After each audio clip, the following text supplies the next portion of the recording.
So this is our last regular class, and next week we have examination.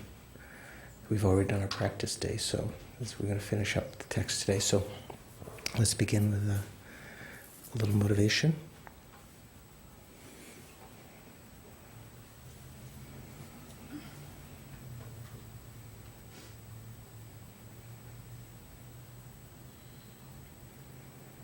Relax your body and mind.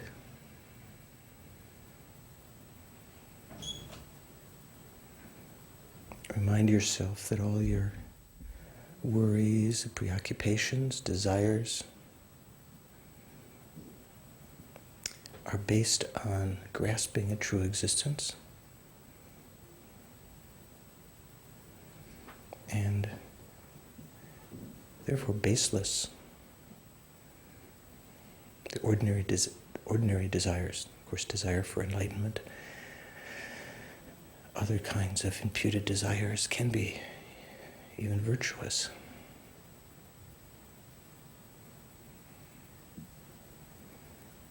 That all living beings like ourselves want to be happy, want to be free of suffering. For their sake, we're going to concentrate and try to set a special motivation for our last session. So on the basis of your familiarity with watching the breathing, try to set your mindfulness on that, on the respiration.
Then bring your attention to your mental consciousness.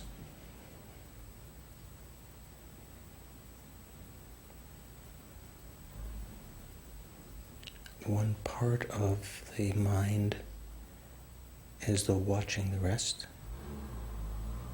and observe its nature behind the individual events within it, the thoughts, the images, the emotionally charged moments.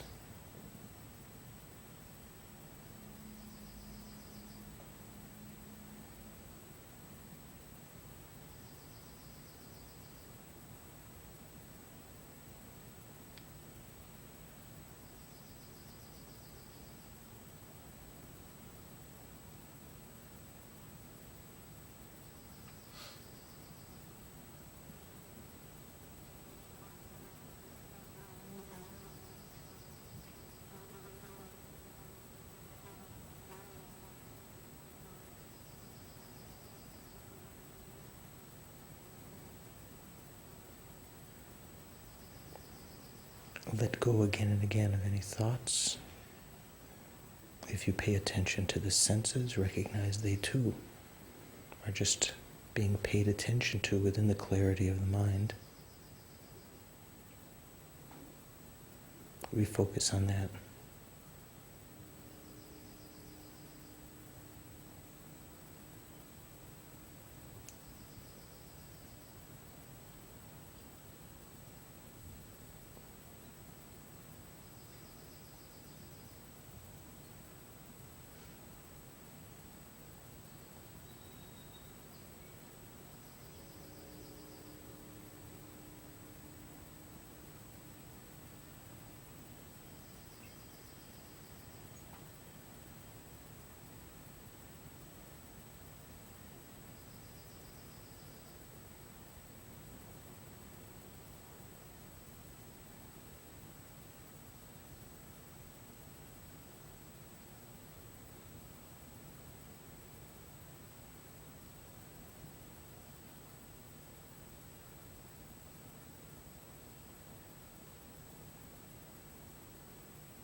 Recalling we have for a short time yet a life of leisure and endowment.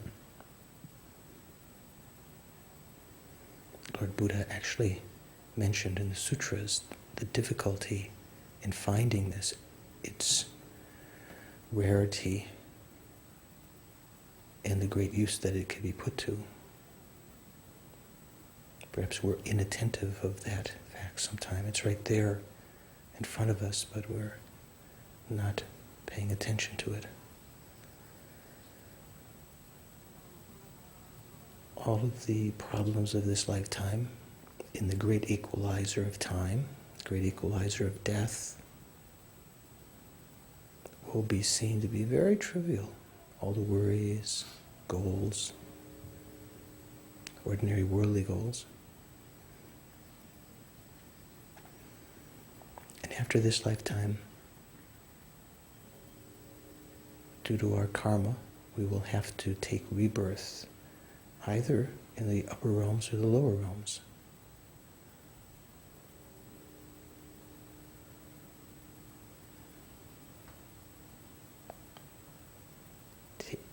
Is a motivation, recognizing that we have no certainty to be born in the upper realms, motivated by the fear of rebirth in the lower realms,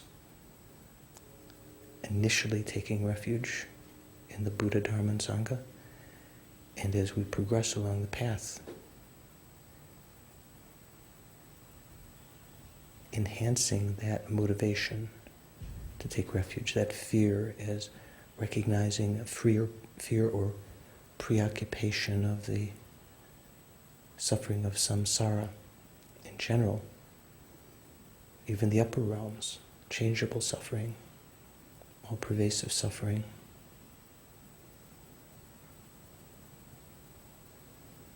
And even enhancing that to Mahayana refuge, recognizing we don't have the ability yet to really help others.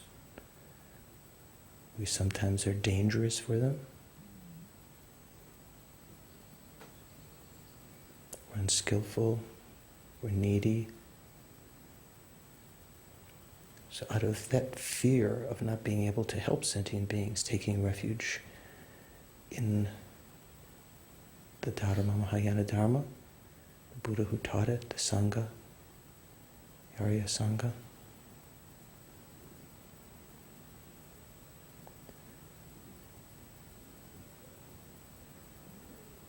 I think I'm going to participate this evening, especially as a gift, as an offering to all sentient beings, with a fresh mind, listening, leaving imprints in my mind, even if I don't understand, trying to understand.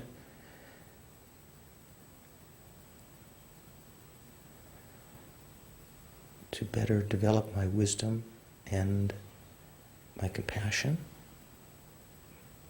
leading to bodhicitta, so that I can, even this lifetime, really have a sense of practicing the bodhisattva deeds and proceed along the path to enlightenment for the sake of all living beings.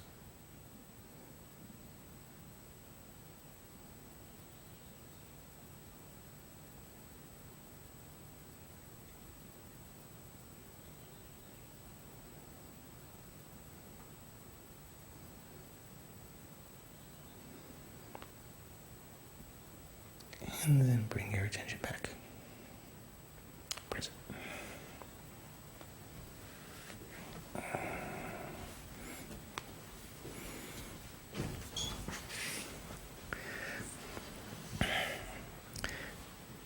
That's just flown in from LA, probably. Oh, okay. My best friend. Okay. In another life. Mental factor forgetfulness. Oops, I forgot my glasses also. How about that? If I can read this from here. So, how's everyone? Okay.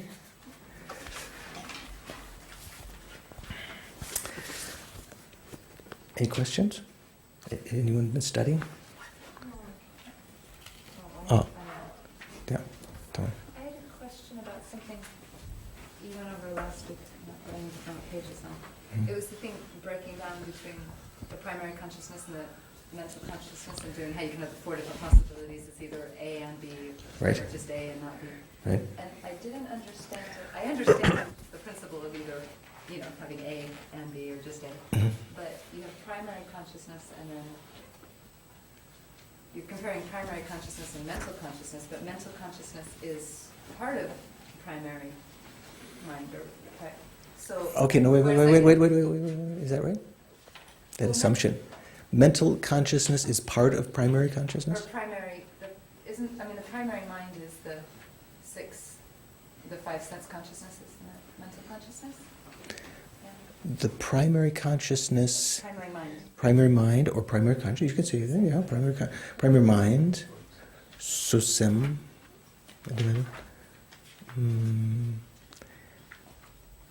let's take, rather than talking about all six first of all, any one of them, any one of the consciousnesses. We say there are six consciousnesses, right? 5 sense consciousnesses and mental consciousness. So take any one of them. It has two aspects. Sort of like the primary consciousness. I don't know which is primary consciousness. Maybe this is primary consciousness. And the mental factors. Actually, they're one entity. They're not really different, distinct things, like the water and the waves, you might say. So mental consciousness does have an aspect which is primary consciousness. If you just say mental consciousness, you're not specifying whether it is primary or mental factor. If you just say mental consciousness. If you just said a mental consciousness, this, just saying mental consciousness would not indicate whether it was a mental factor or a primary mind. With the sense consciousnesses, though, if you're talking about eye consciousness, does that mean you're definitely talking about primary mind? No, if you're talking about eye consciousness can also be divided into primary mind and mental factors. So the eye consciousness has an aspect which is its primary mind, and also it has mental factors within it, within the context, within the entity of that. Now here the word that was being used was not mental consciousness. There are 4 possibilities. This is on the bottom of page 46, right? Yeah. This is very famous. This is called mu. In Tibetan we say mushi. Almost sounds like, is there some kind of Thai food? Oh, mushi pork, okay. Well, that's what I thought. It was something. It's not Thai, it's Chinese, is it? Mushi? Yeah, Chinese. So they don't say mushi, they say mushi. If you go in the restaurant now, you can.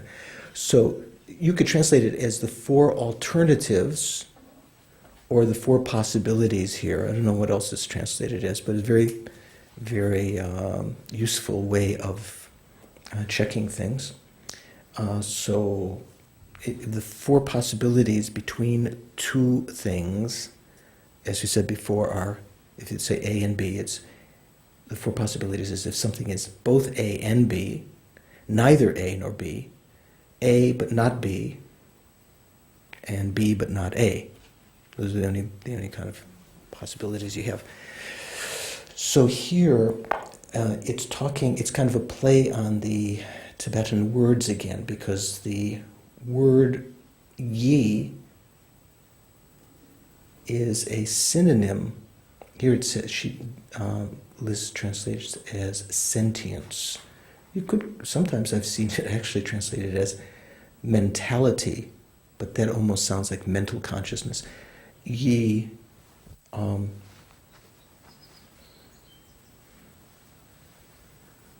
not sure.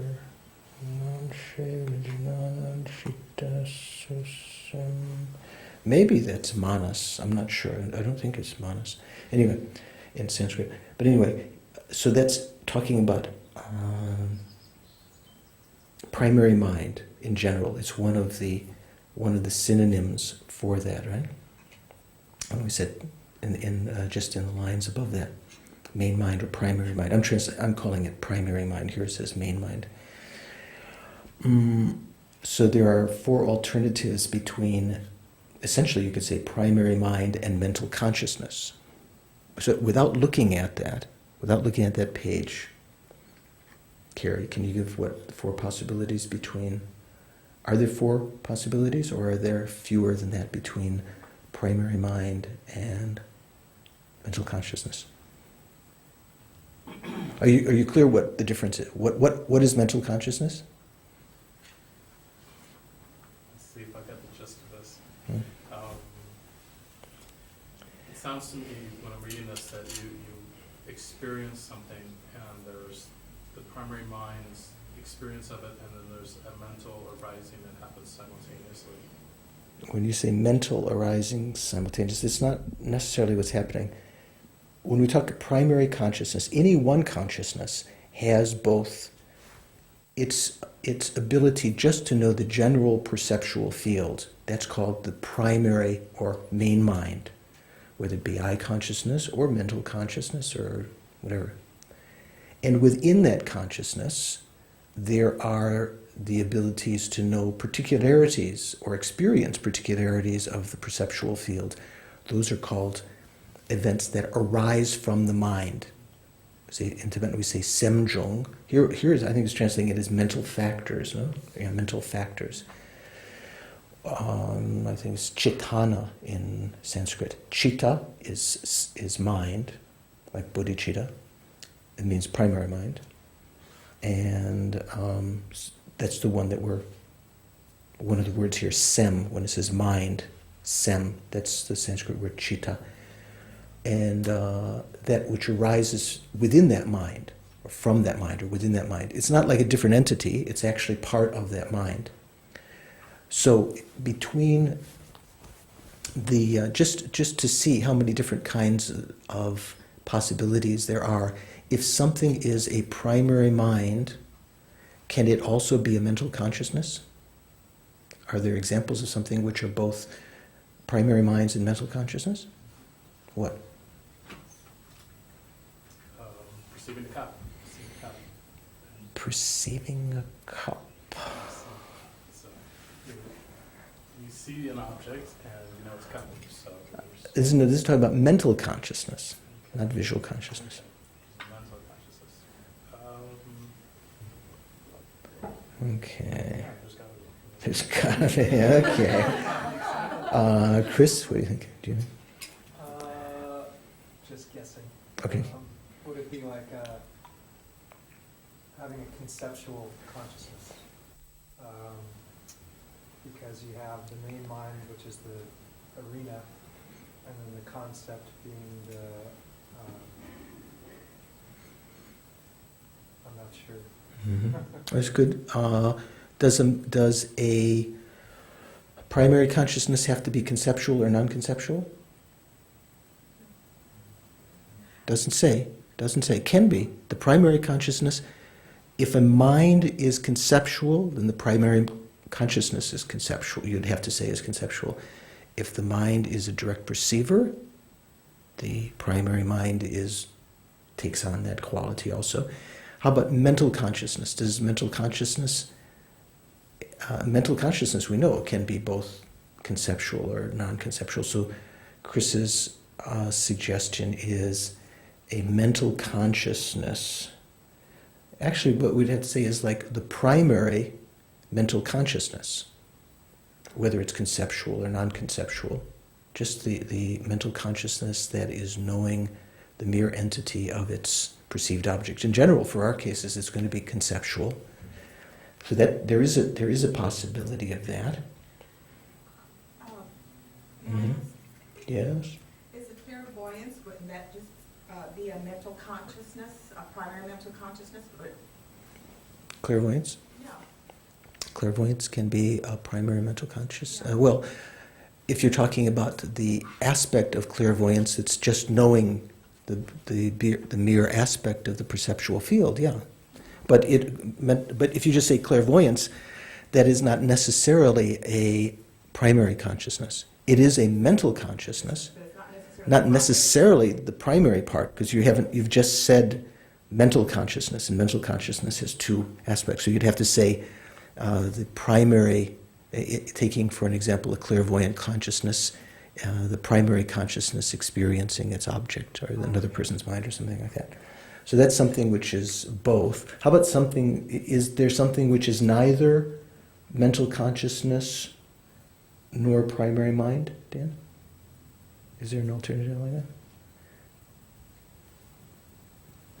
Well, I'm just reading it. Come on, yeah. Feeling accompanying an eye perceiver. Here's something that's neither primary mind nor... I mean, there's lots of things that are neither primary mind nor mental consciousness, right? I mean, all the objects, you don't have to think, it's not as though, like say if I said, is there something which is neither existent nor non-existent? There'd be nothing you could point out that was either not existent or not non-existent, right? Wait, like the horns of a rabbit? No, that I said, is there something which, like say the two alternatives were existent and non-existent. Wait, I'm sorry. Existent and non-existent. Existent and non-existent. Those are two, let's say those were two things that we were investigating. Are The they four alternatives of. mutually exclusive? In general, it depends on what you mean. Does non-existence, it depends on what you say. If you said existence and non-existence, does non-existence exist?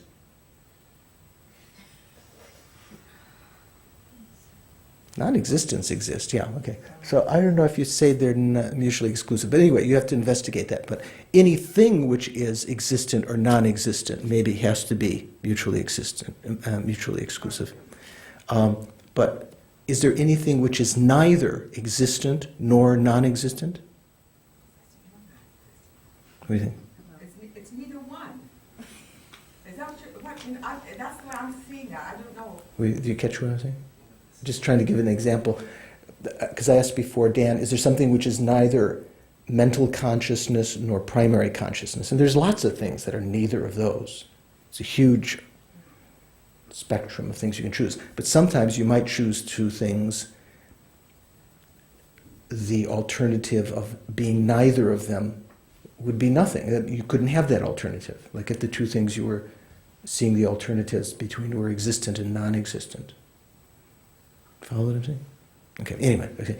So then anything, so we said both, neither, anything which is mental consciousness but not primary consciousness? Some sort of mental factor. In the I consciousness, I feeling? Oh, wait. Say it again. Mental, Yeah, or in any other sense. no, mental consciousness but not Oh, primary consciousness. so then it would be a mental factor. Within the mental consciousness, a mental factor. And something which is, did you catch that? No. So that was the alternative of something which was mental consciousness, but not primary mind, not mentality, or not sentience. So it would have to be a mental factor because it's not sentience, it's not primary mind in this context. And if it's a mental consciousness, it would have to be a mental factor within that mental consciousness. And so think about that. And then how about the other alternative? What would the other alternative be? A mental factor, but not a mental consciousness. Is that right? No, not a mental factor. Primary mind, but not mental consciousness. Is there any example of that? Or is there no primary mind which is not mental consciousness? Don't you have a direct perceiver who experiences something but doesn't apprehend it? And so Don't even have to talk here. We're talking about another. We're talking about another way of looking at things where we don't even have to talk about those ways of knowing. Just talking about a different way of looking at mind, whether mind is a primary consciousness or a mental factor. So you could have something which was a primary mind, but not mentality. No, we already did that one. No, say primary mind. Yeah, primary mind, but not mental consciousness. What could that be? An I primary consciousness. You'd have to say it that way. I primary consciousness. Mm-hmm. Okay. What it says here, let's see. This is because I perceiver is a possibility that is sentience, but not a mental consciousness, right? The feeling accompanying a mental perceiver is a possibility that is a mental consciousness, but is not sentience, is not a primary mind because it's a mental factor. A mental perceiver is a possibility that is both sentience and a mental consciousness. So it's a primary mind. It's talking about the primary mind. And it is a mental consciousness. And the feeling accompanying an I perceiver is an alternative that is neither sentience nor a mental consciousness. It's not a primary mind and it's not a mental consciousness. No, this is pretty simple. Okay. Easy? Okay. No?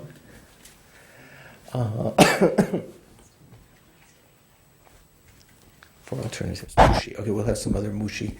We'll have some mushi pork for you here. So the definition on the next page. Oh, let's see. Yeah, one should know similarly the way of positing the four possibilities between the two sentience, that means primary consciousness, and sense consciousness. And some other. Okay, let's try that. Don, can you start out? Between. I'm sorry, I was still grokking something. I had a question. Okay, but de-grok that for a moment. Okay, all right. Okay, see how flexible you could be now. If you could just leave that and try this one. Sentience and sense consciousness. How many possibilities are there? Are there four possibilities? Sentience and sense consciousness. Sometimes there's not four, sometimes there are four. You have to be able to put. Primary sentience of the, then you've got the mental factor for each one, and you could have. Wait. Let's take sentience and sense consciousness. What is something which is both? Is there such a possibility? Something which is sentience. Here, sentience is what's meant by... The I consciousness and the primary I consciousness and the... is both consciousness. the mental consciousness of the I. Or the... Well, that's what I was asking. It says the feeling incoming and I perceive it. That's the question I had. Okay. So it's interesting. We're going to talk about mental factors of the all, what do you call it? Ever-present mental factors. Feeling is a mental factor, is what we might call sensation, because a lot of times people think, oh, I have feelings, it means they have emotions or something like that. I have a lot of feelings for you or something like that. That's not what's meant here. Feeling means either pleasure, suffering, or unpleasant, or neutral feeling. And it can actually be present in the senses. Although, in fact, those are the main ones. The main ones that we spend our life striving after are our feelings. The main thing that we, ordinary sentient beings, spend our lives seeking are pleasant feelings.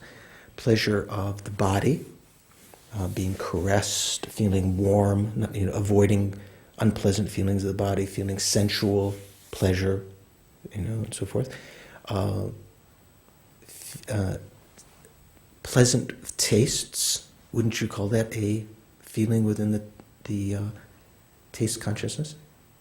And how about olfactory smell consciousness? Can you differentiate between pleasant and unpleasant smells, odors? Yeah, the perfumes or nice things, or as opposed to some, garbage, or the dog leaves a little treat on the carpet or something like that. That's not as pleasant. Right? How about ear consciousness? So ear consciousness and eye consciousness, a little more, you have to investigate whether we have pleasant or unpleasant feelings within those consciousnesses. It's said that we do, but it's not immediately clear what it means. You have to think about it a little. It doesn't mean, for instance, if you hear The Dark Side of the Moon, that album. Like your fingernail on a chalkboard? Yeah, maybe something like that. If you hear the Dark Side of the Moon, right? Is that, and you go, oh, I don't know how you'd be going. Anyway, would that be a pleasant ear consciousness? Would that be pleasure within your ear consciousness? Yeah. It would be. Okay. Oh yeah? Okay. You know that album? Okay. Okay. So that would be pleasant, or would that be in the mental consciousness? Of course, you could have both alternating. You could have a pleasant sensation in your mental consciousness, but you would say that it's a pleasant ear consciousness? If it's pleasant ear consciousness, most sentient beings, most humans anyway, who heard that, should experience that as pleasurable to their ear consciousness. I'm not sure that everyone not only would experience it mentally as pleasant, or with their ear consciousness as pleasant. You have to check. It doesn't mean unpleasant sound would be like big things, where you hurt your eardrum or something like that. There might be some unpleasant feeling in the ear consciousness there, but that's not the main thing there, because that would probably be a lot sense of the tactile consciousness. But maybe like Oma has suggested, maybe the kind of sound like that discordant sound of the rubbing your fingernail on a blackboard or something like that. You have to think. Also, in the eye consciousness, what constitutes, pleasant feeling within the eye consciousness? You have to. Maybe you can check this week. Have you had any eye consciousnesses in which you could discriminate the feeling, the mental factor feeling that was pleasant? Does it just mean looking at, Richard Gere or some attractive person? How do you determine if that's really eye or mental? I think you'd have to do it in your own experience. Yeah. You could have both going on, but the point is, let's get back to nitty gritty here. Sentience and sense consciousness, 4 alternatives. So that which is, sentience means primary consciousness, and sense consciousness. Is there something that is both? Yeah, primary eye consciousness, primary ear consciousness, so forth. How about primary mental consciousness? That's not sentience and sense consciousness. That's not both, because it's not a sense consciousness. Okay, so is there something which is sentience, that is primary consciousness, but not sense consciousness?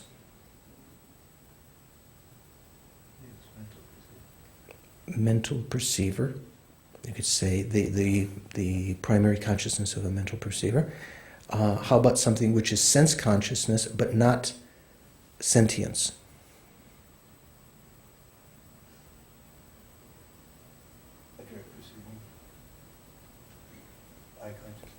Direct perceiving? No, that would be sentience.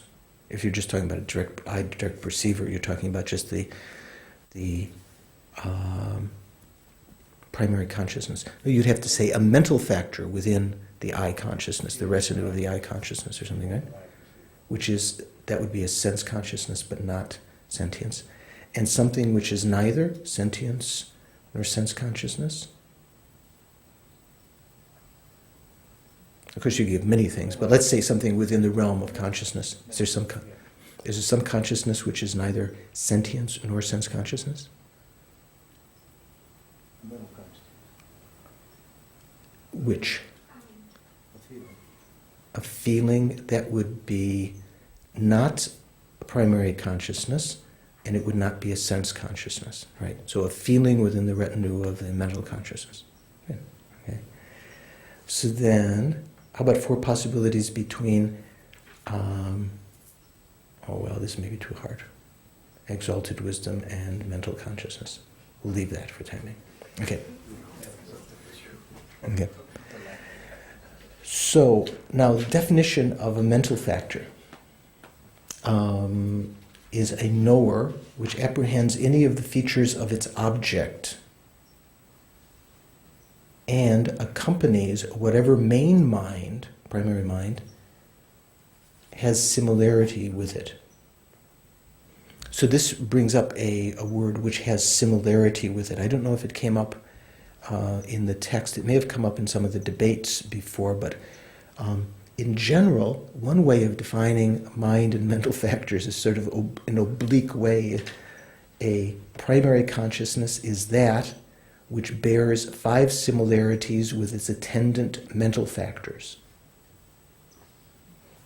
It doesn't seem like that's supposed to be a definition which is very good for debate.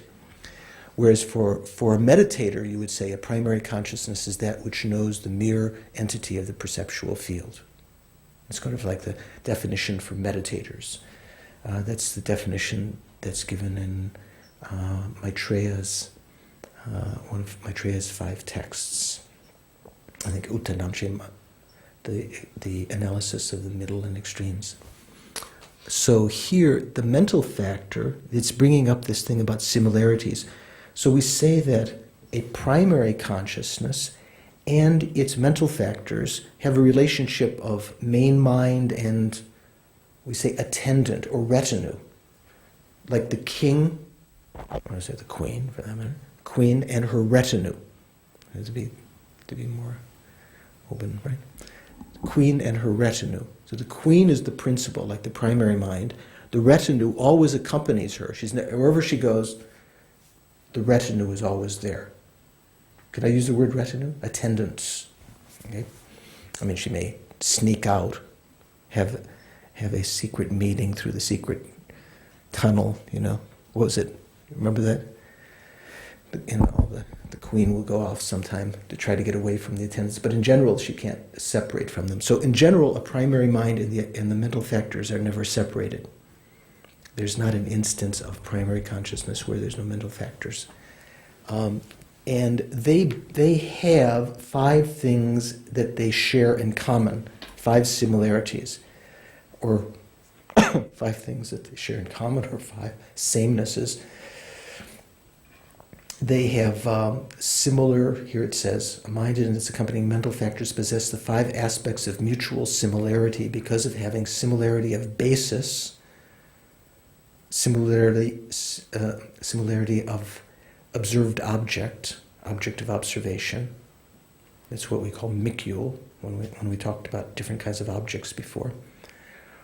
They have a similar aspect, similar duration. Here it says time, maybe duration, maybe time, duration, and similar substantial entity.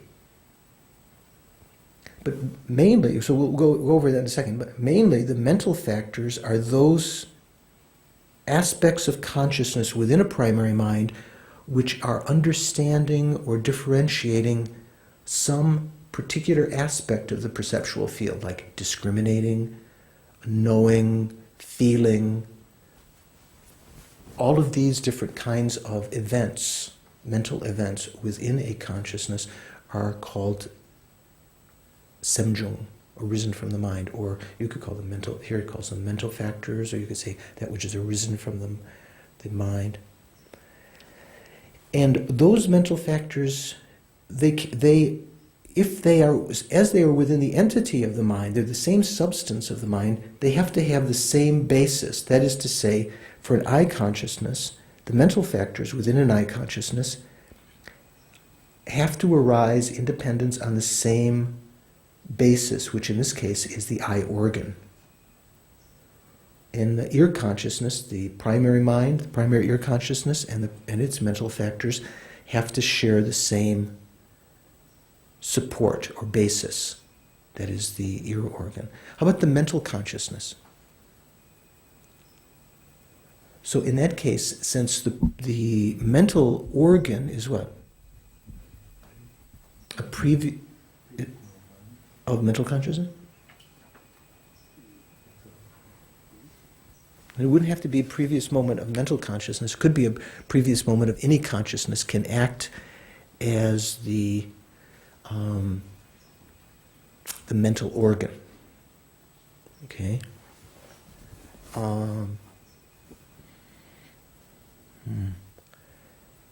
In that case, what did I say?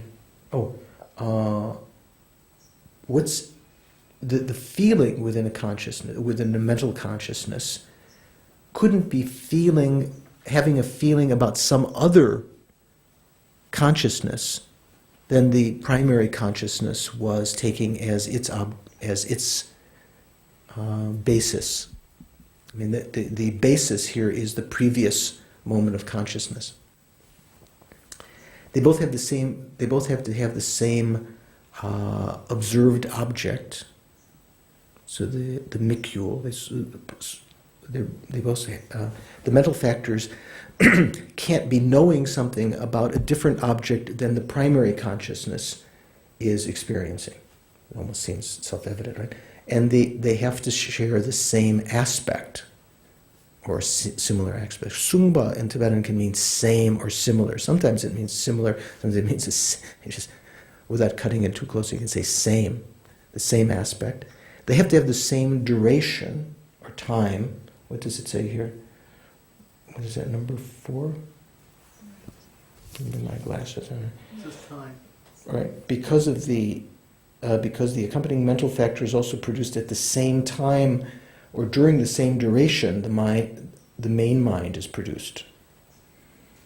And they have to have the same substantial entity, because the main mind, primary mind, and its accompanying mental factor are produced, qualified by being one type of substantial entity, and are not produced as different substantial entities. So sometimes slightly different meaning. Sometimes in one of the Abhidharmas it means just that they are not different substances. It's not as though you could, if they were different substances, you could cut it, sort of take out the mental factors, you get a strainer or something, you know, and a very fine cloth, very fine hole, you take through the consciousness, you get the mental factors out, right? Could you do that?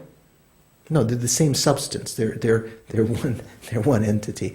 It's not like Chinese soup or something where you could take out the dumplings, or the mental factors are like the dumplings in the soup or something. They're one entity. It can also mean in some cases that if the primary mind is conceptual, the mental factors are also conceptual. Can you have mental factors that are not conceptual?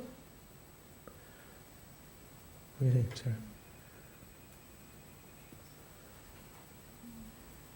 Do they have to be conceptual mental factors?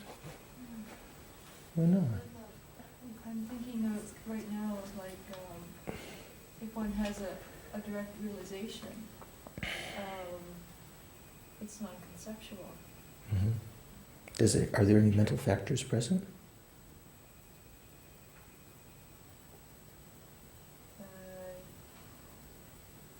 I'm going over the 51. Whoa, you're pretty good. Whoa. You get extra credit. I'm going over the 51.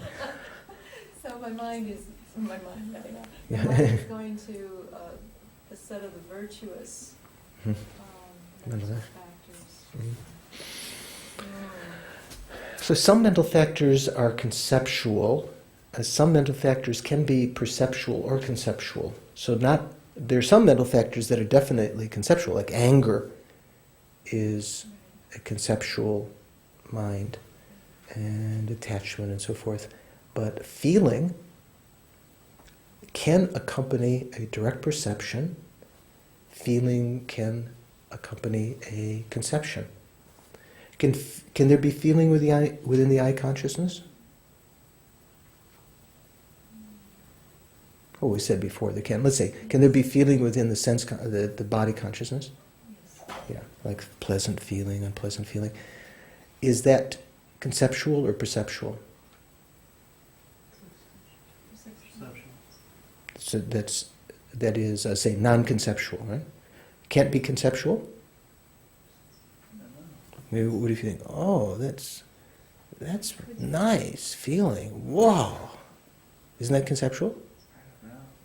Wouldn't it be considered? But that's not in the sense consciousness. Then that's as a basis, the mental consciousness observing the sense consciousness, feeling, then thinking, oh, that's nice. But that mental feeling arises because of maybe to embellish that.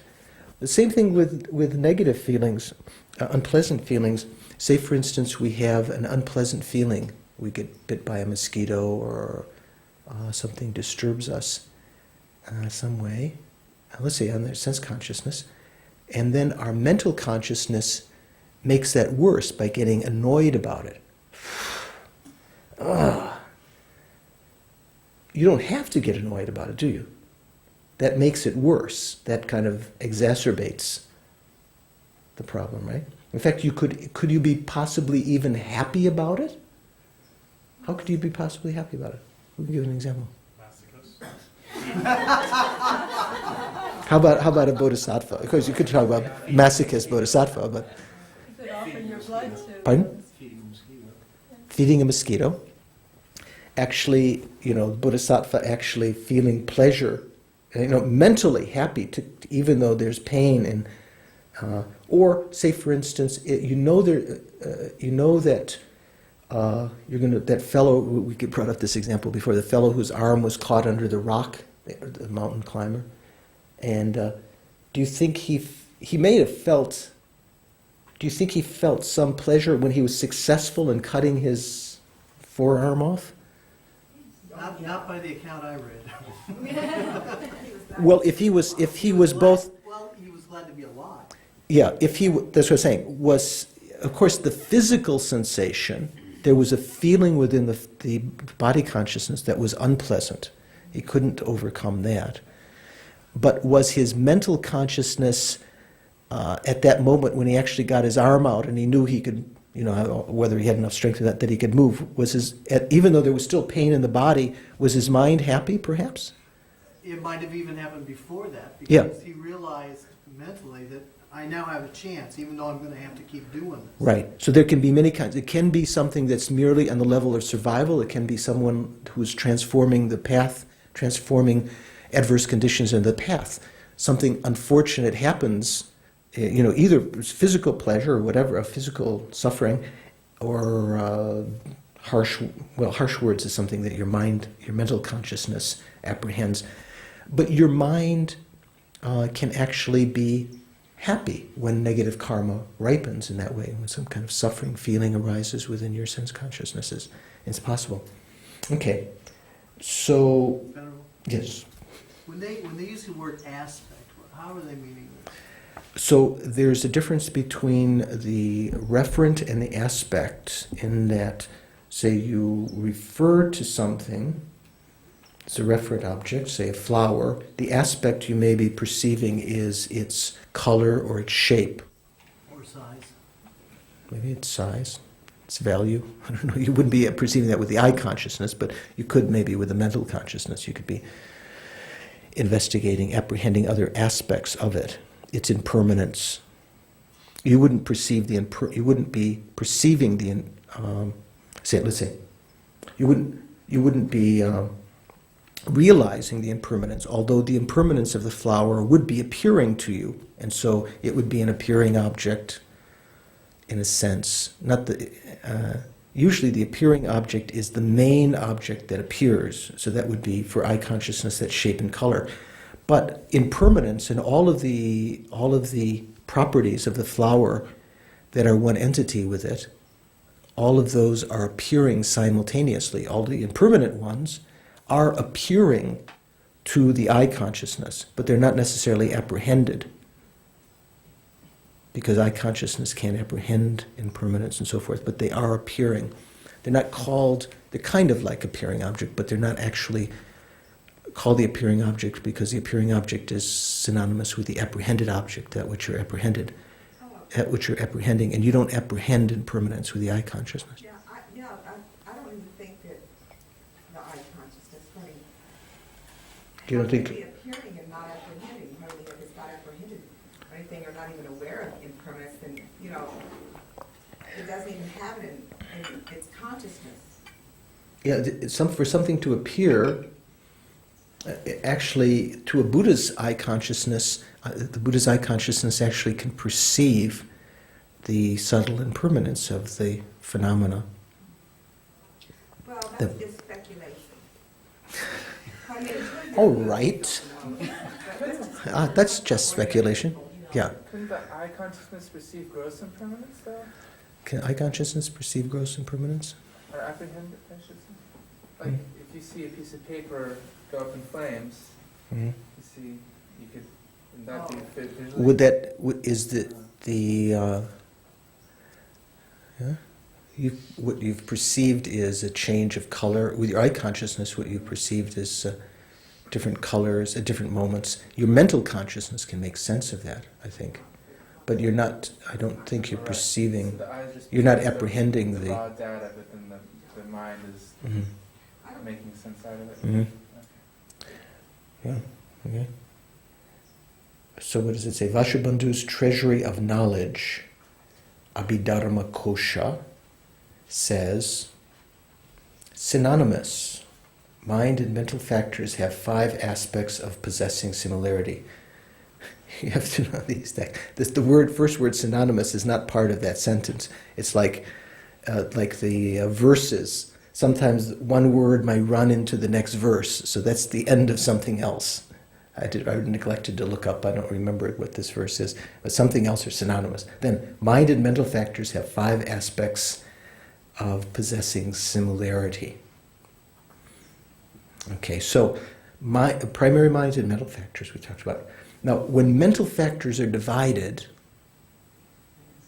there are 51, not 52. Are there 52 mental factors? No, there are not 52 mental factors. Aren't there numberless? Aren't there 84,000? That's diseases, Pardon? illnesses. 84,000 what? Delusions. So there'd have to be 84,000. If you take out how many of the 51 are delusions? 26, right? Because there's 6 primary and 20 secondary. So if you took out the 26, how many are left? 26, right? So you'd have to say 84,026 mental factors at least, right? But that's when Buddha talked about the mental factors, these are the primary things that are talked about. So although there may be other aspects or qualities of mind, these are the principal things that Buddha talked about. So we talk about the 5 omnipresent mental factors, or ever-present. What does she call them here? Omnipresent. Kundro nga. Kundro means always going. They're always functioning. Or omnipresent. That's okay, isn't it? Omnipresent. Kundro. Nga means 5. The 5 omnipresent mental factors. So those are present in any consciousness which is sort of awake. They're not necessarily always, like at the time of sleep, discrimination may not be fully present, may not be manifest within the consciousness. Feeling may not be fully qualified there. Or at the time of birth or at the time of death when the mind is absorbing or evolving, not all of these 5 omnipresent mental factors will necessarily be present, right? All right. But for most part, any kind of consciousness that we would investigate, that we'd be debating about, in general, will have these 5. And so these are, what? Feeling. This is the one we were just talking about a minute ago, which we could call sensation. Discrimination. Sometimes people translate this as, I like discrimination. Sometimes people translate it as recognition. What else have you seen it translated as? Anyone? You know? Have you seen? I don't know. Recognition, discernment. Maybe discernment, yeah. Here, discrimination, I think, is quite good when we investigate what that means. Intention is third one. And mental engagement. Sometimes it's translated as attention, but maybe that can cause you kind of headaches. You say intention and attention, which is which, right? They're quite similar. Mental engagement and contact. Is contact a mental factor, or is it? What is contact? There are 3 mental factors. What is contact? What is the mental factor contact?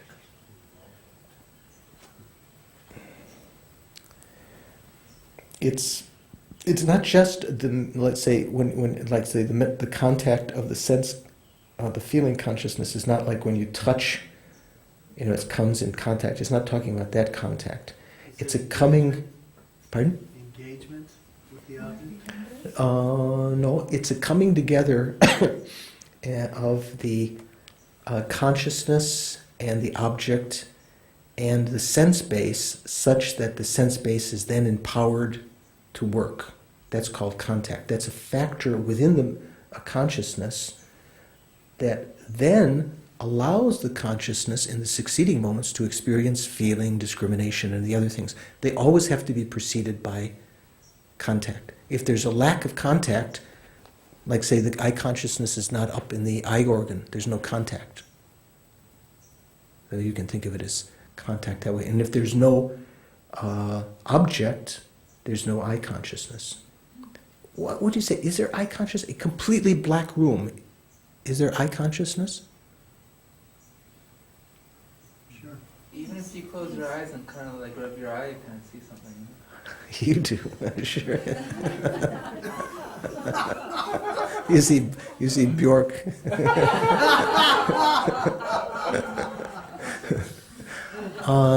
Yeah. Okay. Let's say it might be that you would still seeing black could still be could be eye consciousness, but after some period of time, if there's no stimulation, maybe the eye consciousness recedes away from that, somewhat like sleep, and you wouldn't even be noticing the eye consciousness. But at first, if you're out in the dark and you're trying to see something, there would definitely be some object there. There would be contact. Okay, so let's take a little break. Have some contact with some tea. Have some feeling within your taste buds, and then we'll continue in a moment. So, the mental factor feeling of these 5. Let's go with what the text says here. However, it is not definite that these omnipresent factors must exist manifestly, because at times such as the occasion of the subtle mind of death, or the time of just having made the connection to one's next rebirth. It's essentially the time of rebirth. Samjor means join. Literally in Tibetan, it means making connection.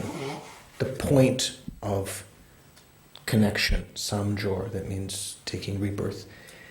Or when absorbed in equipoise on cessation. It's a particular kind of equipoise. Some of these feelings and so forth merely engage their object in a dormant manner, in a non-manifest manner. Okay, so they're not always manifest, but in general, they're going to be manifest. With respect to the first from among these, feeling there are two parts, definitions and divisions. So again, feeling here means what you might call sensation.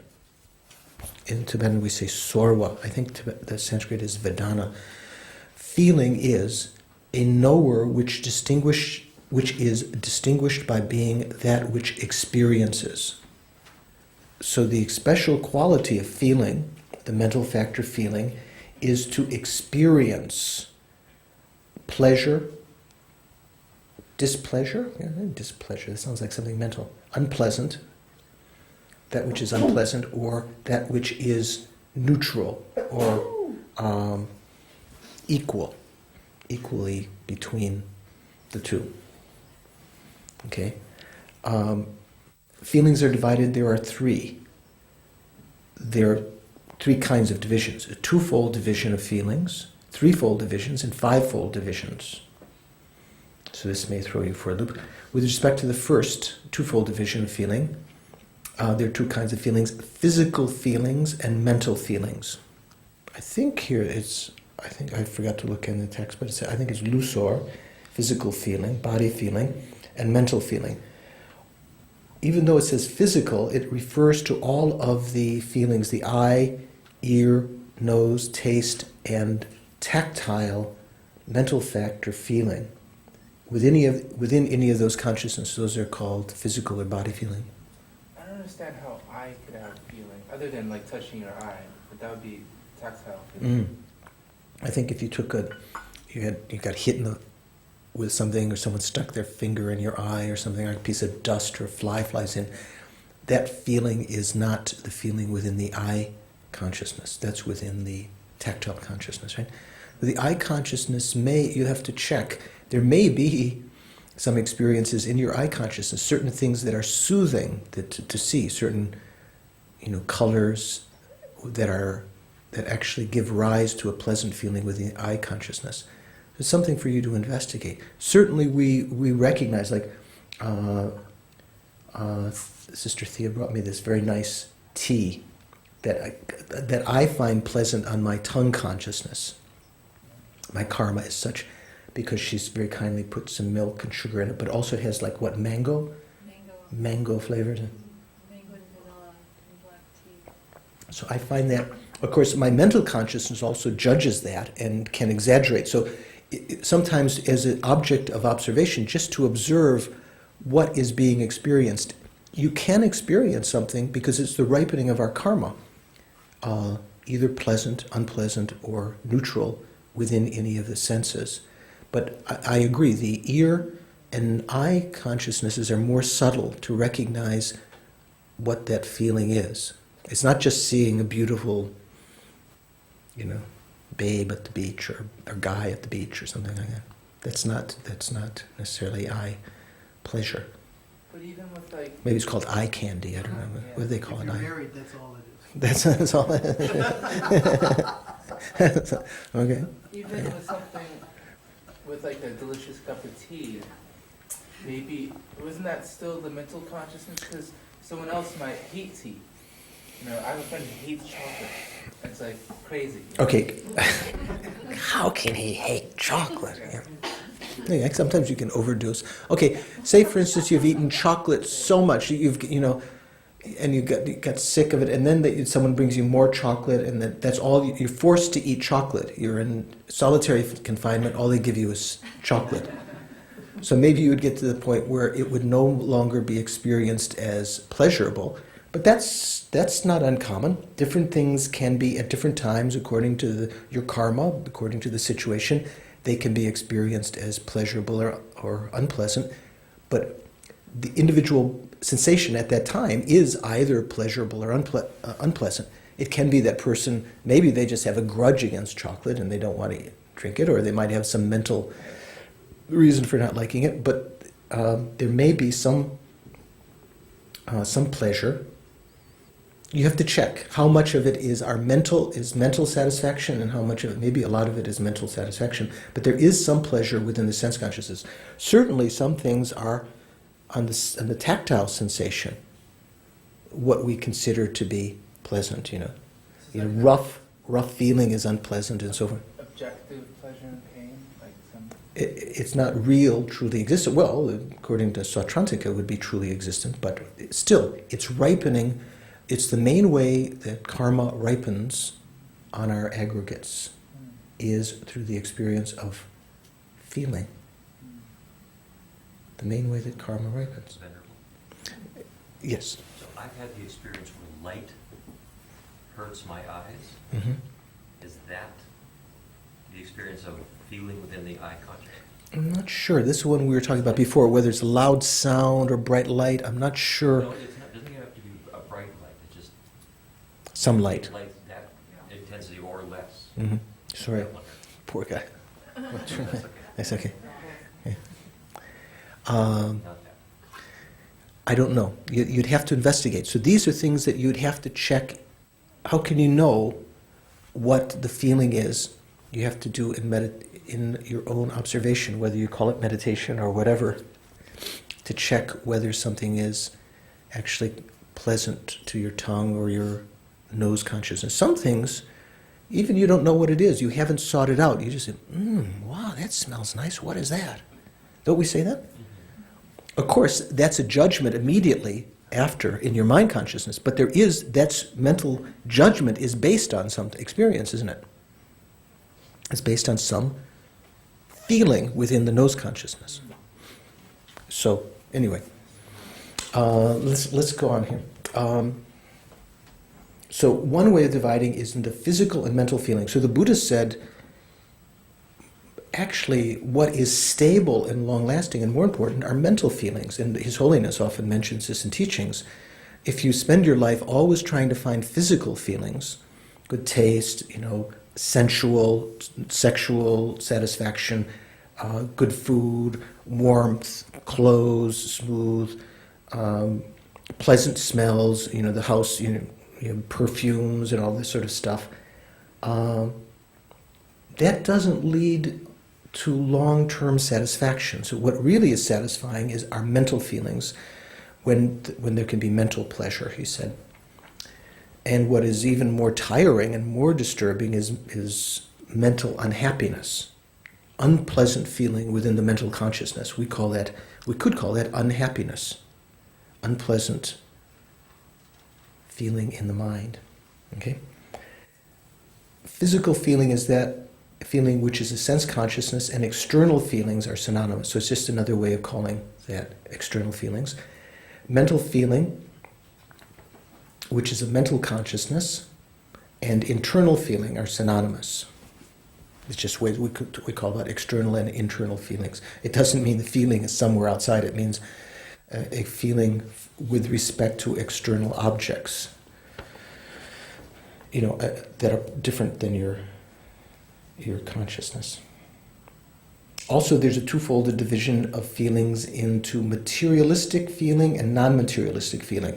Do you remember this, Venerable? Sometimes this is called Zangzing Gisorwa, I think. It's synonymous with contaminated feeling. And here it says materialistic feeling and contaminated feeling are synonymous. Non-materialistic feeling and non-contaminated feelings are synonymous. Non-contaminated, uncontaminated? Is there a slight difference in English? Some words can be both, or are they sometimes different when they have non or un before them? What do you think about that? Could you one refer to one that might have been contaminated at one time? Maybe. Okay, you can check. Not presently. Here, uncontaminated, what I say, uncontaminated feelings are feelings within the continuum of a person who is not grasping at those feelings as true existence, as truly existent. So uncontaminated feelings would be, I think the text says later, within the continuum of Arya. Maybe some Aryas have not necessarily eliminated all grasping. I don't think all of their feelings are called uncontaminated. I may be wrong, but in general, it would be The Buddha's feelings are uncontaminated. Arhat's feelings are uncontaminated because they're not grasped as, oh, wow, that feeling is great. It's truly existent feeling. They recognize them as, they're not grasping to them as truly existent, even though they appear, even feelings appear to be truly existent. Does that mean until we realize the wisdom of emptiness, everything that we feel is contaminated? All our feelings are contaminated feelings, and therefore they give rise to the afflictions. Even if we're, until we realize the emptiness of phenomena and the emptiness of the feelings, they can give rise to the afflictions. Pleasant feelings give rise to attachment. Unpleasant feelings give rise to one of the variations of angered repulsion, wanting to be free of that. And neutral feelings give rise to continuity of ignorance. So they're said to be the contaminated feelings are the cause of the afflictions rising, one of the causes. So then the most important, let's say, division of feelings is threefold into pleasurable feelings, painful feelings, and feelings of equanimity. So we all know what those are. We know what pleasurable feelings are, painful. If you stick a needle in your finger, in general, that's not pleasurable, right? Get cut, Or is it pleasure for you? I'm an acupuncturist. Oh, you're an acupuncturist. Oh, I shouldn't say such things. If you place a very thin needle, it can be very pleasurable, right? It might relieve a lot. Mm-hmm. Okay, well, I'm just giving an example. If you get stuck by your sewing or something like that, or you step on a nail or something like that, or so forth. Unpleasant feelings and feelings of equanimity. So why do they call it equanimity? Why don't they just call it neutral feeling? Well, because the word is this word equal, equanimity. And that word in Tibetan, tangyom, comes in 3 different contexts. So whatever is pleasure or pain is necessarily feeling. If something is pleasure or pain, it is necessarily feeling. But if something is equanimity, it is not necessarily a feeling, because there are other meanings of the word equanimity. For instance, there is an equanimity which is a feeling, neutral feeling. There is the equanimity which is the virtuous mental factor called equanimity, which is once you've developed a very high state of concentration and you no longer have to apply effort to engage the antidotes to the delusions, if you still exert, if you're still vigilant in watching, not the delusions, to sinking or excitement, if you're still exerting vigilance in watching if there's any scattering of the mind or if the mind is sinking when you don't need to, that can prevent you from actually attaining single-pointed concentration, final, full, tranquil abiding. So at that point you have to learn how to let go of that. And that mental factor, that action of letting go of the vigilance like that, is called equanimity also. That's a virtuous mental factor, which is included among the 11 virtuous mental factors. And there's also the immeasurable equanimity, devoid of desire and hatred. Sometimes it says, in the translations it says devoid of, what does it say? Desire and hatred and what else? Partiality. Is that correct translation? Maybe you should say free of partiality and then kind of kama, such as attachment and hatred. It's not like free of 3 things. The partiality is referring to being close to some out of attachment or distant to others out of some sense of dislike, right? Hatred or whatever. Okay, so the 5-fold division of feeling. So we had 2-fold division of feeling. So we had physical and mental feelings, or we had materialistic and non-materialistic. Then we had 3-fold the three kinds of feelings. Now, fivefold division of feelings into pleasant feeling, mental pleasure, pain, mental displeasure, and equanimity.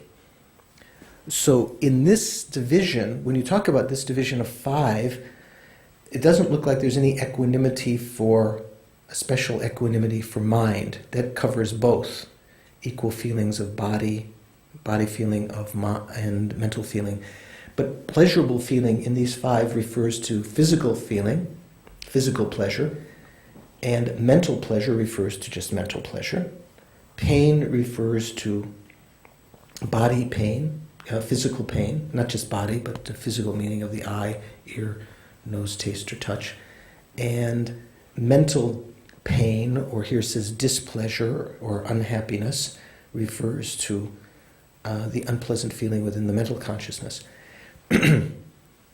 So it doesn't divide it up into 6. It puts equanimity down for both.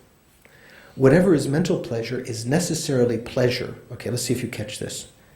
Who's really sharp tonight? Pat, are you sharp? No. No? You're still annoyed that Don forgot to pick you up? No, I had to lay off a bunch of people today. So. Oh, I'm sorry. Oh, okay.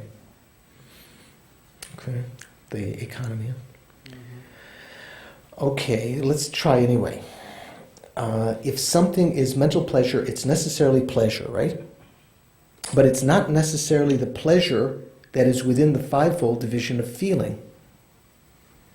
Why is that? Because in the fivefold division of feeling, if you just say pleasure, it means physical pleasure. So although mental pleasure is pleasure, it's not the pleasure of the fivefold division. If you had the threefold division of feeling, pleasant, unpleasant, or pleasure, pain, and neutral or equanimity, mental pleasure would be that pleasure in the threefold division, right? Because that doesn't discriminate. But in the fivefold division, because it's separated, the body pleasure and the mental pleasure are separated.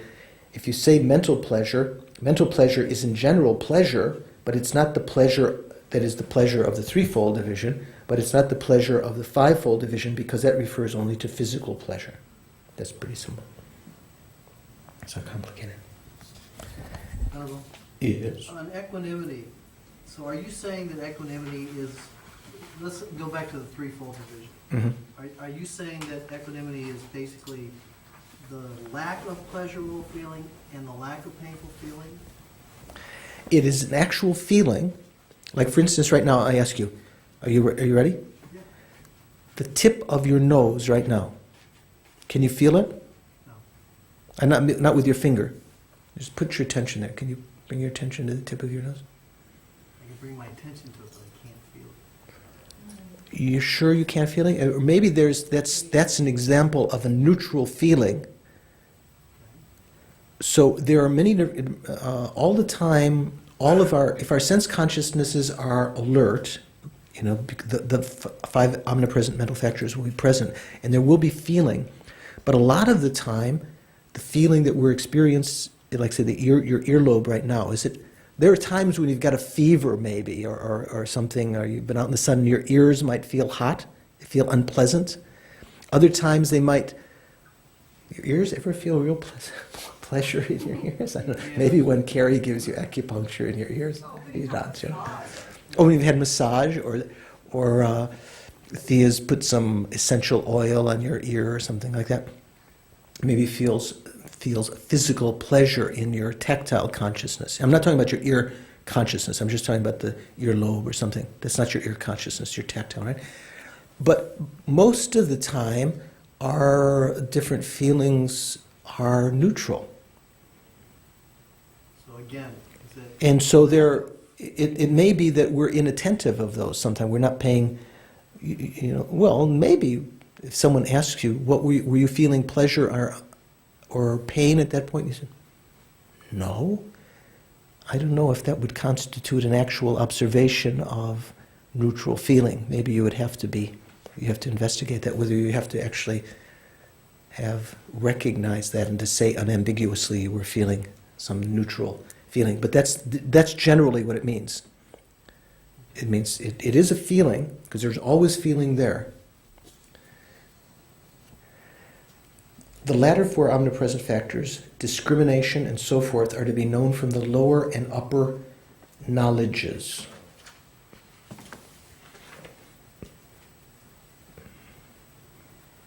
What do they say? Lower and upper abhidharmas. So the lower abhidharma is considered to be the Vasubandhu. The two brothers, Asanga and Vasubandhu, wrote these two famous texts on the abhidharma. Abhidharma Kosha, did you know this? Was written by Vasubandhu. And his brother Asanga wrote what we call the Mahayana Abhidharma, the Abhidharma Samuchaya.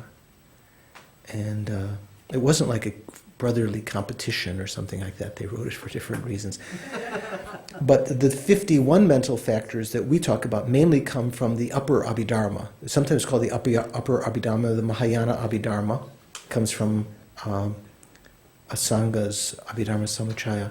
I think one Theravada monk actually translated it into French. And if you speak French, you might be able to find that translation of Abhidharma Samuchaya. It's out in English. Is it in English also? Who's done that? It was translated from Poulain. From? Isn't it Poulain, the French monk? Oh, might have been, yeah. I don't know. Okay. Folks up in Fremont. I don't know his name. Is it published or? Yeah. Okay. Good. I'd like to find. If you share with me where I can get that, that'd be a nice reference to have. Barnes and Noble. Barnes and Noble. Okay. That's where I got mine. Okay.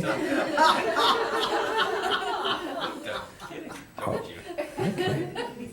Was it? Okay. I can just imagine Big Al when he was in grade school. Mark. He must have been a real handful, huh? Here he is. He's got to be, what? How old are you? 39, 40, 42? Something like that? Something like that. Okay.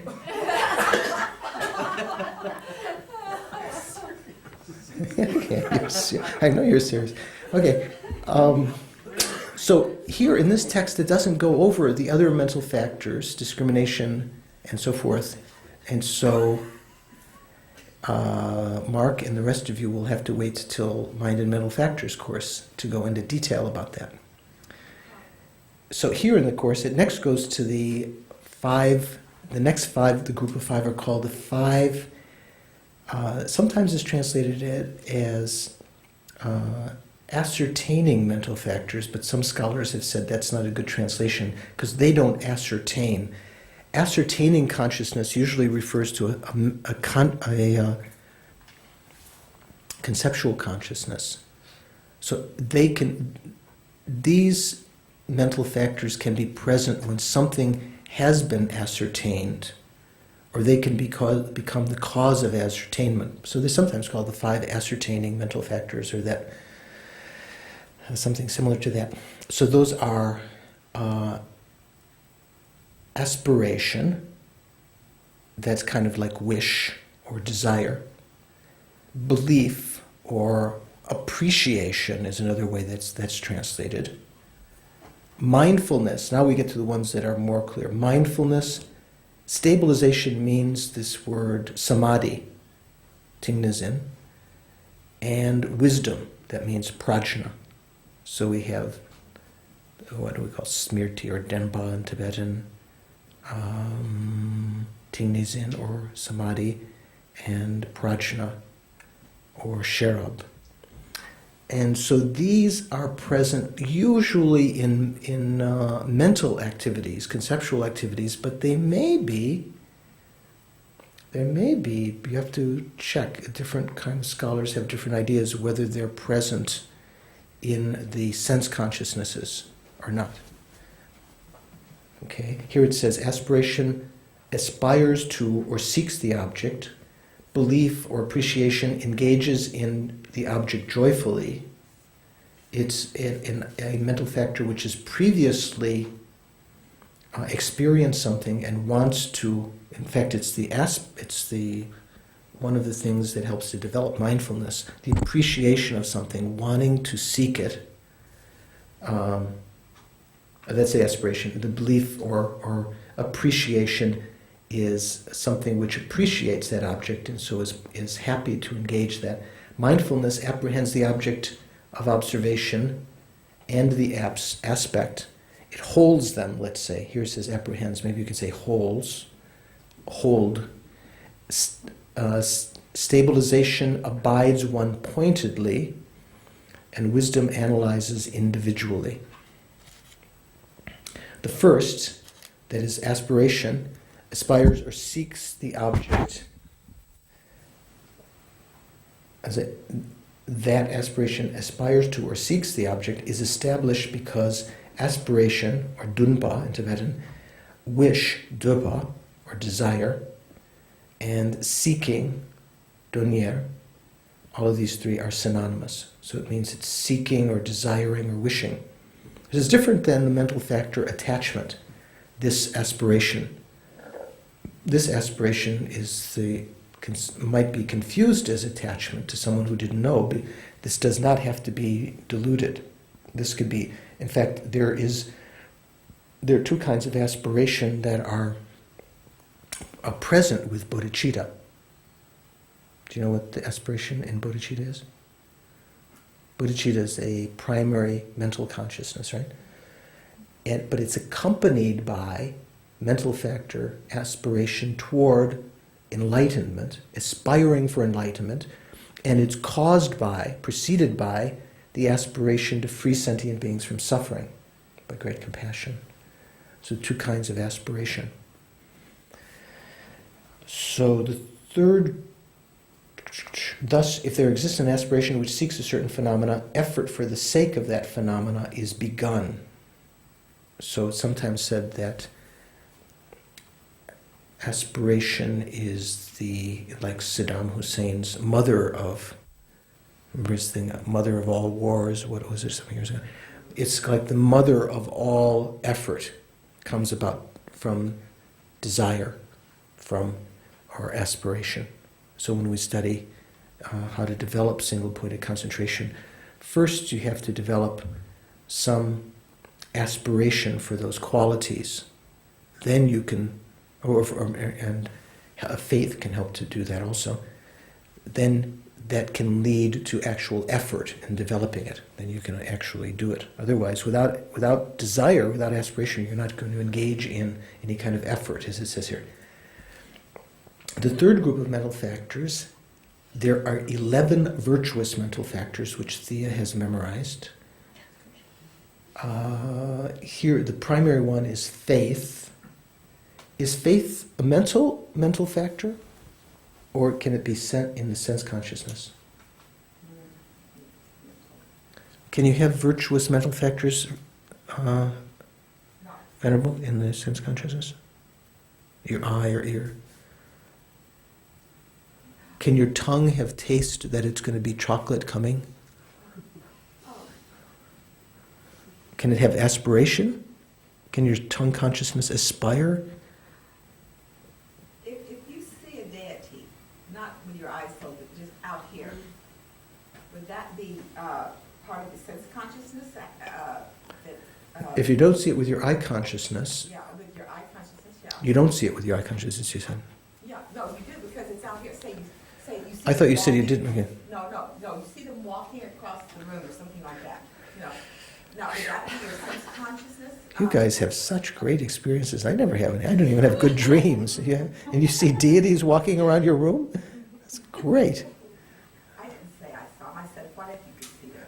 Oh, I see. Would that be your eye consciousness that's, In general, when people have visions of deities, it may be that there are some that are sense consciousness, but that may be very, very, if it's not experienced by others, that may be not sense consciousness. oh, really? I mean, it might be sense consciousness, but that very, very rare. If Lama Tsongkhapa had a direct experience of Manjushri, or Sakya Pandita had a direct experience of Manjushri, actually what they experienced was perhaps slightly different according to their nadis and their nervous system. Manjushri may have appeared slightly different, but maybe that was a mental appearance to their mental consciousness.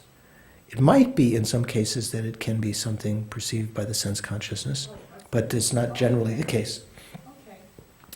So there are 11 mental factors, and if you have a chance to do the course on mind and mental factors, we will actually go through each of these and their divisions, their definitions, both from the lower Abhidharma, the upper Abhidharma. Very, very interesting. So those are faith, shame, and embarrassment, non-desire, non-hatred, and non-ignorance. Those are the three roots of virtue. Effort, that means, what else do we call it? Perseverance. Pliancy, that means mental pliancy. Conscientiousness, which is similar to shame and embarrassment. Equanimity, the one that we've just talked about, which is the desisting from engaging in the antidotes. Non-harmfulness, which is synonymous with compassion. Ahimsa. These are virtues by way of turning away from their opposites, non-faith, and so forth. They are called the 11 virtuous factors and are a definite enumeration. However, faith in that which is not an object of faith, such as demons or bad teachers and so forth, and effort in the direction of non-virtue are not real faith and effort. Those are imputed faith and effort, but they're not actual faith and effort. Since this is so, it is necessary to distinguish these. For instance, we might think, oh, I know a businessman. One of my friends has so much joyous effort, the mental factor, the one like the perfection of effort. Oh, he works day and night. He's just, but he's making, what he or she may be doing is accumulating money or power or something like that. So making effort for a non-virtuous object is not necessarily joyous effort. If your aim in, let's say, in accumulating wealth is to have the leisure to practice the Dharma, to help others, to, and also to share that with others, that's not necessarily non-virtue, but sometimes it's out of just non-virtuous desire and so forth. So then there's a fourth group. So what have we talked about so far? The omnipresent mental factors are 5. Those that are present when you determine an object ascertaining mental factors. Then there are 11 virtuous. Then there's two groups of afflictions. We say klesha or delusions. So there are 6 root delusions and 20 secondary afflictions or delusions. The 6 desire, which is that, a root. Anger, pride, ignorance, afflicted doubt. Actually, what she translates here, desire, is actually what we usually translate as attachment. In Purvachok's text, it's actually a duchak, I think, which actually means attachment. Not just desire, which is kind of like a synonym of aspiration above. So what do we have? Attachment, anger, pride, ignorance, afflicted doubt, and afflicted view. These are the 6 root afflictions. Sometimes afflicted view is divided into 5 kinds. So we have 5 afflicted views and 5 afflicted non-views. So the non-views would be attachment, anger, ignorance, afflicted doubt, and pride. Notice jealousy is not there. In Tantra, when we talk about 5, sometimes you don't talk about doubt, you talk about jealousy, right? That has a different reason for being in that list of 5. But in the Sutra tradition, when we talk about the 6 root delusions, jealousy is not one of them. Jealousy is a secondary mental factor, is one of the 20 secondary afflictions. So you could translate this word klesha, Tibetan we say nyunmong, you could translate it as disturbing conceptual minds. That's a basic quality of the klesha, of these afflictions, or how's she translated here? Afflictions, root afflictions. Afflictions in general, this word klesha or Tibetan nyunmong, basically the basic kind of characteristic is something that disturbs the mind. It takes away its ability to discern things properly and clearly. whatever is either desire or ignorance, that is attachment or ignorance, is not necessarily a root affliction for those that occur in the continuum of a bodhisattva superior, in Arya bodhisattvas, are not root afflictions because they are diminished in capacity, like poison overcome, it says overcame, should be overcome, huh? By medicine or mantra. What does that mean, Venerable? Do you know? In an Arya bodhisattva's continuum, it's said that the ignorance and the attachment in their continuum are not root afflictions. Have you ever heard that before? Why would they not be root afflictions in an Arya bodhisattva's continuum? Arya bodhisattvas overcome ignorance of believing in true existence. The Arya bodhisattva doesn't have any more grasping the true existence? Well, he still has appearance to true existence. He doesn't grasp truth, huh? Or she doesn't? Arya? Yeah, it does until Until they attain the 8th ground, or like Mahayana Arhat, still they're eliminating, so there's still some grasping. But at the point, on the path of seeing, when one becomes an Arya, one overcomes what's called the 12-link ignorance. So the strength of the ignorance grasping the true existence is no longer strong enough after that point to create new throwing karma. Can still create negative karma, is possible, but one no longer creates throwing karma to be born, I think in the lower, I'm not sure if you can create, I'm not sure if you can create karma to be born in the upper realms even. Anyway, something I have to check. So maybe that's what's being referred to here, that the strength of the attachment and the ignorance are such that they're no longer technically called afflictions, even though in the sense that perhaps they can't create karma to be to throw you into one of the 3 lower realms, the general sense of affliction. In fact, according to Prasangika, even before that, or let me ask this, are all the afflictions necessarily non-virtuous? So attachment's not non-virtuous?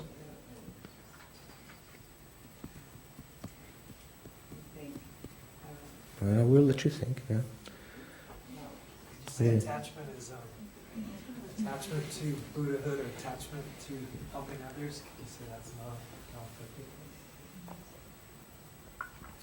Even attachment to one's guru or to enlightenment or to helping others would be, if you actually check what the meaning of attachment is, that would also be an affliction in general. Pardon? It's worth it. It was worth a shot. That's a good shot. Like something, just being attached to one's guru, one can then rise anger, or someone criticizes your guru, or be jealous and so forth. Lama Yeshe used to explain how one should not even be attached to the Buddha or one's guru, although at first that might seem to be a very virtuous state. But in our case, not all of these afflictions are non-virtuous. For instance, ignorance, grasping the true existence, is always present in our continuum, even when we create virtue, because it's called contaminated virtue, because it is accompanied by ignorance grasping the true existence. So not all of the afflictions are non-virtuous, but the other ones, other than ignorance, probably are non-virtuous. But ignorance is not necessary. Ignorance can also be, along with non-virtuous minds, but it doesn't have to be. Its present is not. It's also present when we create contaminated virtue. In here, it says in distractions that external distractions are wholesome. External distractions are wholesome. What book are you reading? Which page? You're not going to tell me? Oh, page 161. 161? Yep. And it says you've got, of distractions, there are 6 kinds. And, Which one are you reading? External distractions? but you've got. External distraction. All wholesome states of mind within the realm of desire, such as learning, reflection, and so forth, have this quality. It means they can distract the mind. I don't know where you come to this. Wholesome states of mind within the realm of desire, such as learning, reflection, and so forth, have this quality. It arises whenever the mind is unable to remain directed outward towards a wholesome referent for a sustained period of time. That means wholesome states of mind within the desire realm are susceptible to distraction. It doesn't mean they are distraction. Let me just try and finish. We've only got a couple more minutes, and we're going to, for auspiciousness, just finish the text, even though with some parts we won't go so much over. So then the fifth group is the 20 secondary mental factors, which I won't enumerate. You can read them there. Okay, they're close to or secondary to, near nong in Tibetan, is close to the primary delusions, the root delusions.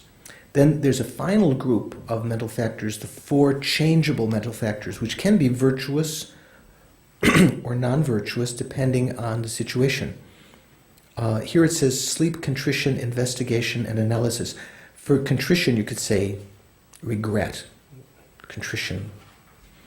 So, for instance, if you regret virtue, that is non-virtuous. If you regret non-virtue, that is virtuous.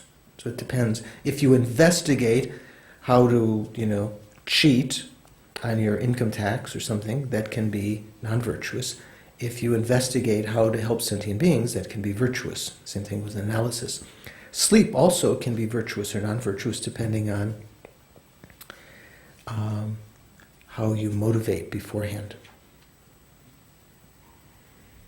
So then it says, ancillarily, with respect to the mode of asserting tenets, Vaibhashika, Sautrantika, Svatantrika Madhyamakas, and Prasangikas, those are also Madhyamaka school, this is leaving out the Chittamatra, assert that direct prime cognizers are limited to 3, sense, mental, and yogic. So they don't accept... Oh, this is actually Sautrantika, Svatantrika Madhyamakas. Sorry, not Sautrantikas. They do not, there's only 3 groups here. The Vaibhashikas, one kind of Svatantrika Madhyamikas, and Prasangikas assert, they don't accept self-knowing direct perceivers. Only the Sautrantikas, the Chittamatrans, and the Yogacharas, Svatantrika Madhyamikas accept self-knowing direct perceivers. Direct perceivers to be limited to 4. Okay. The Sautrantikas assert that whatever is a direct perceiver is necessarily non-mistaken, right? We're just talking, right? But the Chittamatras do not. The Chittamatrans, or she says Chittamatra, is kind of making a Sanskrit word in English, Chittamatra, do not, for Chittamatrans assert that a sense direct perceiver in the continuum of an ordinary person apprehending form is a mistaken consciousness. Because there's no, because for Chittamatra, their tenet is that there are no external forms existing as separate entities from the mind apprehending them. So a consciousness that's perceiving, my eye consciousness perceiving this cup as an external object is a mistaken consciousness for them. But the other schools do not accept this. And then here, this is interesting. The Sautrantikas, our tenets that we're studying, assert that whatever is a direct perceiver is necessarily a non-mistaken consciousness.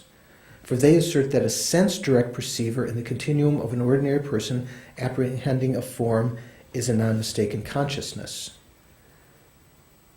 Well, no, it's not so amazing. This is what we want to do. Okay. Where's the part that's interesting? Here we go. Okay, here we go. Sautrantikas and Chittamatrans, as well as Svatantrikas, assert that direct perceivers are necessarily free from conceptuality, right? Direct perceivers? Prasanghikas accept that? Obviously not, otherwise. Very clever. See, she knows how to take tests. Usually, obviously not, otherwise you wouldn't have asked me. But sometimes I fool them. Sometimes I'm crafty and I ask something the other way around, so you have to be careful. So the Prasanghikas say that if something is a direct perceiver, it doesn't have to be free from conceptuality. So is this going to throw you for a loop? Generally, direct perceiver is free from conceptuality, right? Non-conceptual. Prasangika, if something is a direct perceiver, it doesn't have to be free from conceptuality. They assert, first of all, here's the different kinds of things. That Prasangika says, prime cognizer doesn't have to be new, it just has to be an incontrovertible knower. It doesn't have to be a fresh or new incontrovertible knower.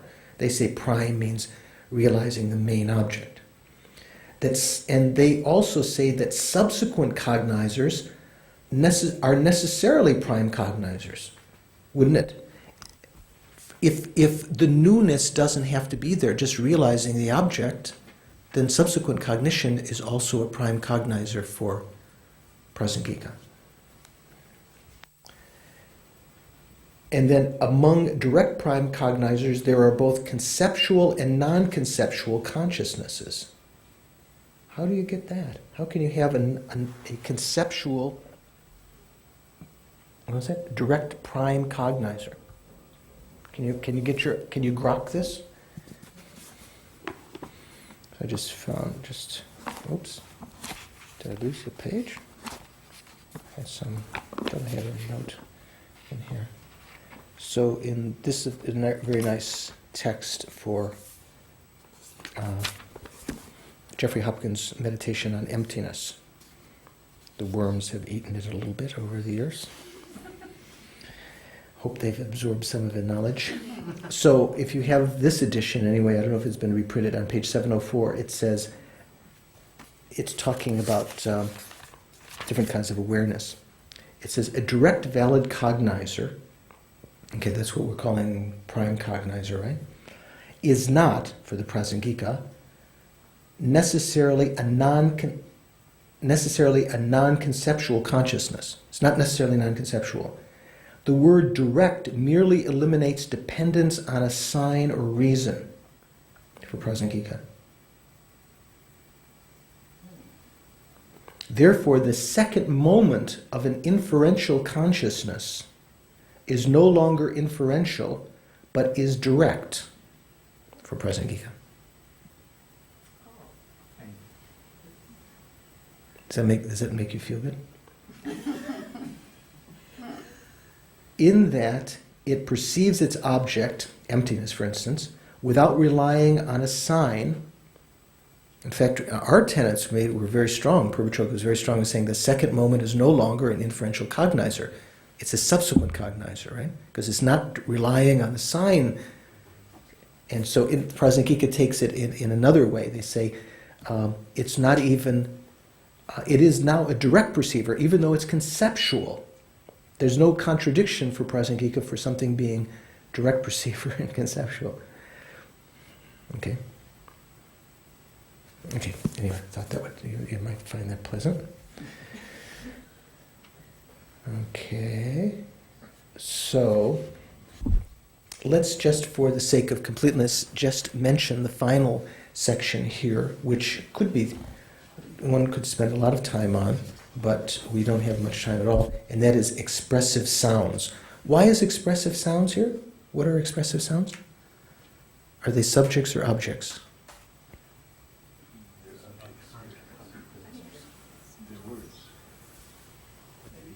Remember in the beginning of the text? there were objects and subjects. That's kind of the subject matter of the text, subjects and objects, right? Subjects are those things that have objects. How many different kinds of subjects were there? Remember? You have at the beginning of your text. What do we talk? Which are they? I think there were 3. Expressive sounds. So expressive sounds is one of the 3 kinds of divisions of subjects. How do they possess objects? In that they designate particular objects. Persons possess objects in different ways. Consciousnesses possess objects in that they have objects that are perceived by them, right? That they're aware of. So what it says with respect to the third, that means the third kind of subject, right? Expressive sounds. There are 2 parts, definitions and divisions. First, the definition of something's being an expressive sound is an object of hearing that causes the understanding of its own object of expression through the force of nomenclature. Okay, so what does it mean? An object of hearing, a sound that causes the understanding of the object which it is expressing through the force of names, through the force of some kind of nomenclature. Or let's say the language, we could say. So an expressive sound, when we say expressive sound, in general, although the sprinkling of the rain on the... Oh, he's got so many fingers on. The sound of the rain hitting the pond might give some profound meaning to you. In general, that's not an expressive sound. Because it is not meaning to express something. Okay? It could be in the Pure Lands that some sounds, the trees rustling, are expressive sounds because they're actually motivated by the omniscient mind. But in general, expressive sounds are motivated. When they're divided by way of entity, there are 3, names, phrases, and letters. So Chris mentioned he was studying this yesterday or something, right, Chris? Names, kind of fascinating. The definition of a name. Of course, you can find the word name defined in the dictionary, but here's the philosophical definition. An object of hearing, or sound, that causes understanding of its own meaning. So when these are divided, there are 2 actual names and designated names. So this is kind of useful to know. Actual name, for this way of talking, actual names are the names that were originally imputed to things. And designated names are names that are later given to them. Maybe we can some people call them nicknames. But it can be over time that the actual names of things change in any one language. It can be, the original name wasn't liked for some reason, and then that's discarded, and it becomes the actual name that's accepted by people is one thing.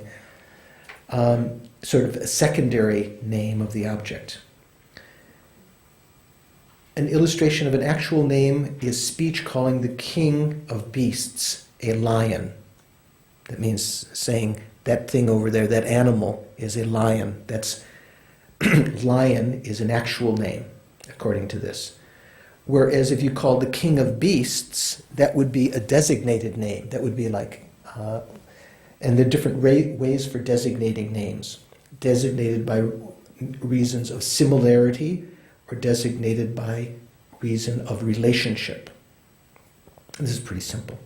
You can read this and be totally amazed and fascinated by this. I'm going to go into that right now. Then on page 54, oh wait, did I skip? I skipped something. Where's the other one? What did we just have? Name and phrases. I forgot to put phrases. Where's phrase? On page 54 also? Oh, at the top. Yeah, there we go. The definition of a phrase is an object of hearing which indicates meaning by joining substratum and attribute. So a name was like lion. A phrase is, alas, products are impermanent, subject to production and disintegration. Alas. And a letter is a vocalization which is the basis of forming the two, names and phrases. So in Sanskrit there are 30 letters, it says here. Ka. They don't know, when we say you have to learn the alphabet, we say you have to learn your ABCs, right? So in the other languages, they have a similar kind of thing. They use the first 3 letters. You have to learn your ka, ka, ga. Ka, ka, ka. You know, ka, ka, ka, ka. Okay. Okay, so we'll leave whatever else is significant here for auspiciousness. We won't even talk about it. So to create, sometimes the lamas leave text unfinished to create the karma to meet again and study it in more depth later. So I think we did a good job. I think you learned a lot. And next week we'll have an examination at this time, same station. And if you want to, during the week between now and then, see any of the past lessons, just see me and I'll try to arrange for the television to be up here and you can borrow the DVD and catch up. Are you going to tell us what the test is going to be about?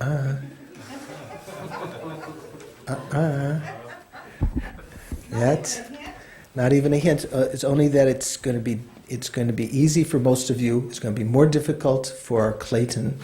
This has only been here for 20% of the time. But being very brilliant, he may surprise us all. No, I think you'll find it doable. You won't be like completely biting your nails, but there'll be some questions that are challenging and some that you'll find quite easy. So let's dedicate the energy that we've created, not only tonight but during this course. All of you came every week with, giving up a lot of other activities and pleasures, with the intention of,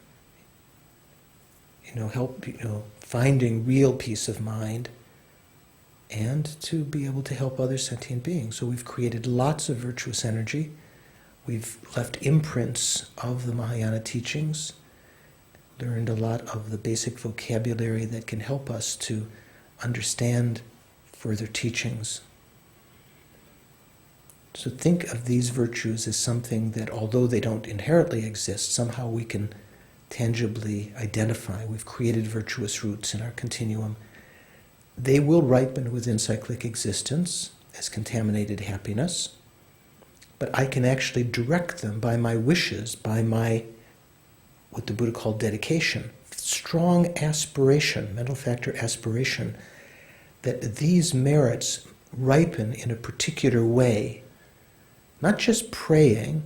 Praying is dedication is a kind of prayer, but prayer doesn't necessarily think, because of these merits may this take place. Prayer can just mean, may all sentient beings have happiness, may this happen. Dedication is trying to link up these virtuous roots with a particular consequence, result.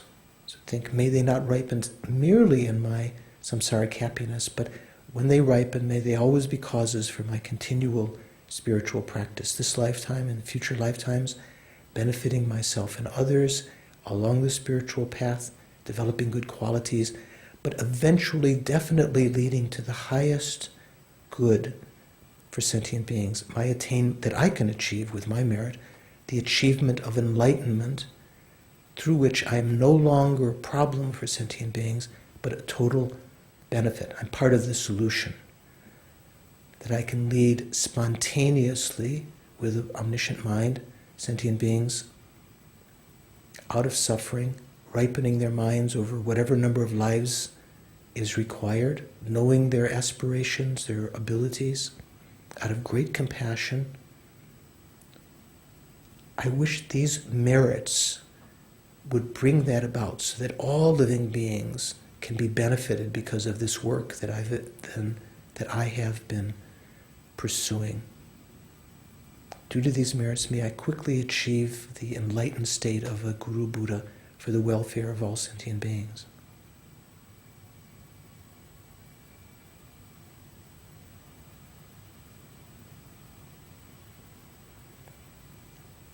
And seal that emptiness in meditation on seal that dedication rather, in the meditation on the emptiness of the three spheres. Let go of your grasping to the karmic seeds as truly existent. Actually, not only let go of it, perceive them as non-truly existent. And the object dedicated to the aim of enlightenment for the welfare of all sentient beings, as well as the active dedication, which includes the agent, the dedicator, ourself, all are merely imputed by mind, although functioning, not truly existent, not findable under analysis within their bases of designation. Illusion-like.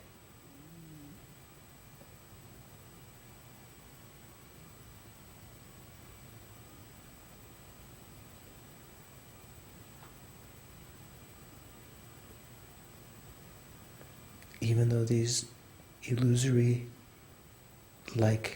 merits are dedicated to the illusory-like goal, through this illusory-like dedication, merely imputed dedication, they still function and still can give the result of their intended goal.